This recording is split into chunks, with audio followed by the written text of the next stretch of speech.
Elke dag op PNM brengen Anne of Josje een verhaal in het dialect.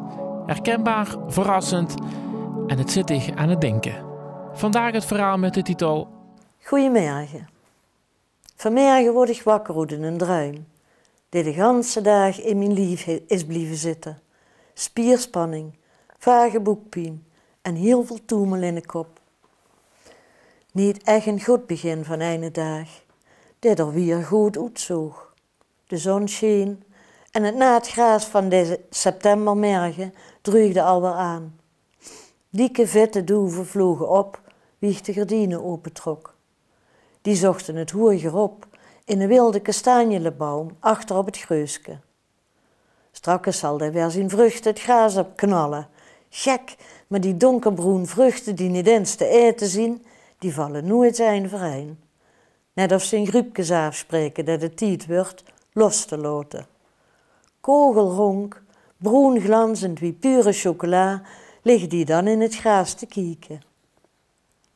Geen minst die er naar hem kijkt. O jawel, mijn moe die hij er altijd eine in de scholketes en een vleren tak onder haar bed. Allebei tegen de reuma, hoewel ik nooit gehuurd heb dat ze leed aan reumatiek. Later deed ze zich ook nog een stuk stangenzijp van Sunlight in bed. Dat hij ze van tante Tru. En hoe dat tegen hulp of goed verwaas, heb ik nooit geweten.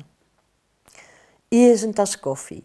Jojo, die zet ik nog altijd, wie toen verdig, wie ik nog geen koffie verdroeg op een nuchter maag, omdat ik als eerste kindje droeg.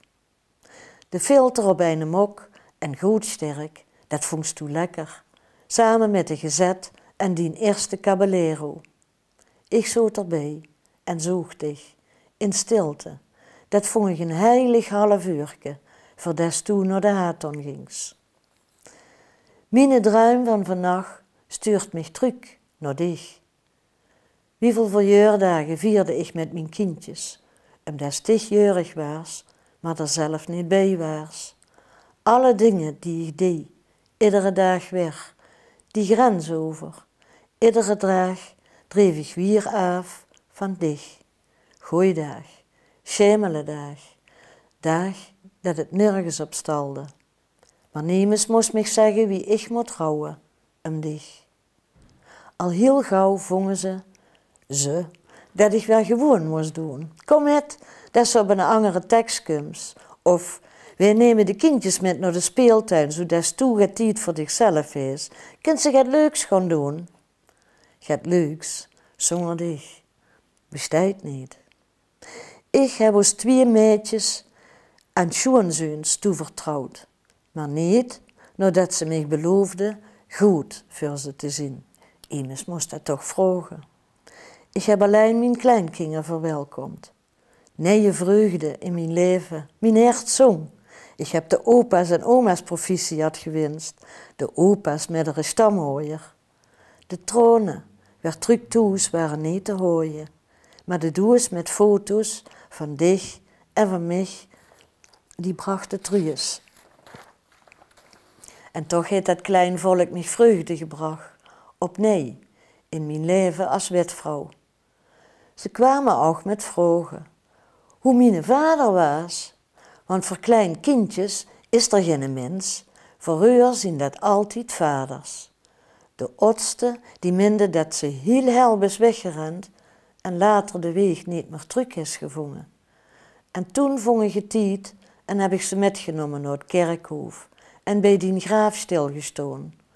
Maar daarboven in de coniferen zouden 2 eikaters zich nou en dat was veel spannender. Oma, gaan er ook kleine kindjes dood? Ze kregen geen genoeg van de schijven verzakte steen die op de kindergraven stonden. Aan een hek aan de rang van de begraafplaats. En ik moest van iedere steen die nog te lezen was, de naam hel opnemen. In de arm van Angermanslu heb ik leef gehad. Ik zocht truus. Omdat het zonder aangerakte weren niet te doen is, dit leven. Maar nooit langer dan een kersentijd. Want getrouwd vulde ik mich met dich. En nou zakt dat weg. Over een gasmandje ben ik op een kop af 30 jaar witvrouw, van dich. De dikke vandalen zit over de status, voor de witvlug de dofferende tijd van het wiefke oprokken, zodat hij meer hoos maakt om maar terug naar zijn til te vliegen, als hij op transport wordt gesteld. Niks is minder waar.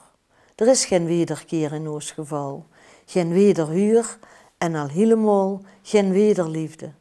Er is evenwel wedervaren en ja, wederopbouw. De dikke vandalen maakt er werk van. Maak dich maar vroeg, zeggen ze, als ik mich spoei, ving ik nog wel eens. Mijn lief wordt er niet zonder op, want ooier. Dadelijk blief ze gans echt alleen. Maar hoe moet ik zoeken? Dansen voor alleenstaande? Niks voor mij. En daten op een computer? Dat vind ik wie te ingewikkeld. Verhalen over virtuele contacten huur ik zat, maar maken mich niet blij. In het echt valt immers lichtig tegen toch? Ik ook, denk ik. Op mijn leeftijd zit er lichtig het aan, of bij. Get dat niet meer goed te gummen is. En dat soort gedeuns, daar heb ik gaar zoet geen zin in. Ik kijk niet meer op einde dag. Ik heb nog genoeg, hoe ik naar uit kan kijken. Dingen die de moeite waard zijn. Get dat dwars door alle logen heen mij blij kan maken. En dich weet ik krek wat ik heb. Wie weer deze weg raks van mij, wie vertrouwt er dat het vult. In de gang van onze zoon, de kal van het tweede en de meneer van Doon van de oudste. Daar zie ik dich, in een kleinkinder. De bezongen hangt zo lang van deze wereld, dat ze gewoon terug zou kunnen komen. Om te kijken wie het met ons scheidt. Dich zei niks, laat mich geweren. De heeft mich, lang geleden, alle heuk van de kamer laten zien toen ze doodgings. Mich hij achterleeds. Ik voel mich niet meer verloten door dich. Ik denk, wij zijn allebei op onze plak. En daarom schreef ik dich, dat ze weet hoe ik uithang. Alsof de tijd een spelke met mij speelt. Alsof ik nog net met dich aan de keukentafel zoet, met die tas koffie, met die caballero en de gezet. En ik vertelde over de druim van afgelopen nacht.